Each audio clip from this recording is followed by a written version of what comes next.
பண்டைய காலத்தில் அசுரி மகிஷிக்கு ஒரு பயங்கரமான வரம் கிடைத்தது. அவளை கொல்ல முடிவது சிவனும் விஷ்ணுவும் இணைந்து பிறப்பிக்கும் ஒரு மகனால் மட்டுமே. உலகங்களை ரட்சிக்க விஷ்ணு மோகினி அவதாரம் எடுத்து வருகிறார். சிவன் மற்றும் மோகினியின் தெய்வீக ஒளி ஒன்று சேர்ந்த தருணத்தில் ஒரு தெய்வீக குழந்தை பிறக்கிறான். அவர் ஐயப்பன். அந்த குழந்தை பம்பா நதிக்கரை அருகில் தோன்றி தங்க ஒளியில் மிளிரும் அந்தச் சிறுவனை ராஜா ராஜசேகரன் கண்டெடுத்து அன்புடன் தத்தெடுத்து மணிகண்டன் என வளர்த்தார். ஆனால் இதை பொறுக்க முடியாமல் ராணி அமைச்சருடன் சேர்ந்து சூழ்ச்சி செய்தாள்.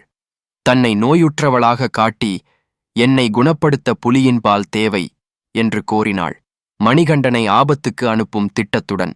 ஆனால் மணிகண்டன் சாதாரணவன் அல்ல. அவன் காட்டிற்குள் சென்றதும் மலைகளில் கர்ஜிக்கும் அசுரி மகிஷியையே எதிர்கொண்டு வீரமாக போரிட்டு அவளை துரத்தி அழித்து தெய்வலோகத்தையே விடுவித்தான். பின்னர் வெற்றியோடு திரும்பிய மணிகண்டன் ஒரு மேகேஸ்வரமான புலியின் மீது சவாரி செய்து அரண்மனைக்குள் வந்தான். அந்த அபார தெய்வீக வடிவத்தைக் கண்டு அரசர், ராணி, மக்கள் அனைவரும் வணங்கி விழுந்தனர். அவர் ஒரு அரசு பிள்ளை மட்டும் அல்ல, அவர் பரம்பொருள் ஐயப்பன்.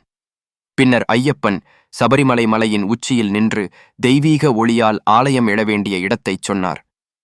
இங்கு எனக்கு ஆலயம் கட்டு, பக்தியுடனும் சுத்தத்துடனும் வருவோருக்கு நான் அருள் வழங்குவேன் என்று அருளினார். அவ்வாறு சபரிமலை பயணம் துவங்கியது. இன்றும் கோடிக்கணக்கான பக்தர்களை தன் அருளால் வழிநடத்தும் தர்மசாஸ்தா ஐயப்பன்.